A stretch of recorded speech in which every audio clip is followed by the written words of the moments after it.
নমস্কার। ঠাকুরমা স্বামীজি গুরুদেবের শ্রীচরণে প্রণাম জানাই। শ্রীরামকৃষ্ণ কথামৃত থেকে কিছুটা অংশ পড়ে শোনাচ্ছি স্বামী অরূপানন্দ মহারাজের লেখা থেকে। খাওয়ার সময় ছাড়া অন্য যে সময় ভক্তরা বাড়ির মধ্যে মাকে দর্শন করিতে যাইতেন, তখনই তিনি তাহাদিগকে মিষ্টি, জল, পান ইত্যাদি খাইতে দিতেন। পান কাহাকেও দুখিলির কম দিতেন না। সেই সব দ্রব্য অতি সামান্য হইলেও তা এত সস্নেহে দিতেন যে সকলেই এক অপূর্ব আকর্ষণ অনুভব করতেন। আবার কেহ তাহার জন্য অতি সামান্য জিনিস লইয়া যাইলেও তিনি কতই না আনন্দিত হইতেন।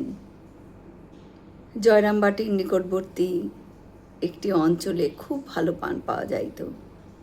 ওই অঞ্চলে গরিব ভক্তরা কখনো কখনো এক গোছা পান লইয়া মাকে দর্শন করিতে আসিতেন। দেখিতাম মা তাহা পাইয়া কতই না খুশি। ভক্তেরা মিষ্টি ইত্যাদি যাহা লইয়া যাইতেন, মা তাহা সযত্নে তাহাদের জন্যই রাখিয়া দিতেন।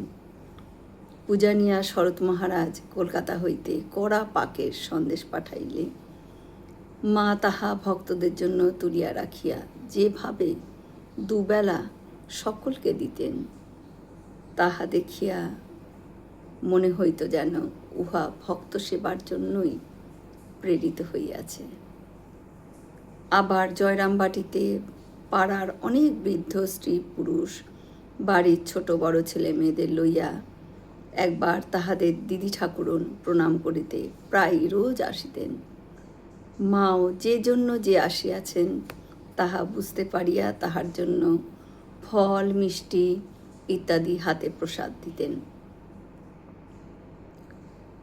একবার মা অনেক পিঠাপুলি করিয়াছেন। ছুটি পাইলেই বাঁকুড়া হইতে বিভূতি প্রায় জয়রামবাটিতে আসিয়া থাকত। তাই মা তাহার জন্য পিঠা তুলিয়া রাখিয়াছেন। 2 দিন গেল, 3 দিন গেল, কিন্তু বিভূতি আর আসে না। তথাপি মা রোজ ওই পিঠা পুনরায় ভাজিয়া ভাজিয়া রাখিয়া দিয়াছেন। ভাবিতেছেন কাল হয়তো আসিতে পারে, যদি আসে, এই মনে করে যে আহা যদি সে খেতে না পায়। এইভাবে 4 দিন রাখিবার পর বিভূতি গিয়া সেই পিঠা খাইয়াছিল। জয় মা শারদা। আমরা সকলে মিলে একসাথে বলি, জয় মহামাই কি জয়, জয় ভগবান শ্রী শ্রীরামকৃষ্ণদেব কি জয়, জয় স্বামীজি মহারাজজি কি জয়। হয়তো অনেক ভুল ত্রুটি করলাম, ঠাকুর যেন আমায় ক্ষমা করে দেন। সকলে সুস্থ থাকবেন, আনন্দে থাকবেন। ঠাকুর মায়ের কৃপা দৃষ্টি সকলের ওপর বর্ষিত হোক। শুভরাত্রি।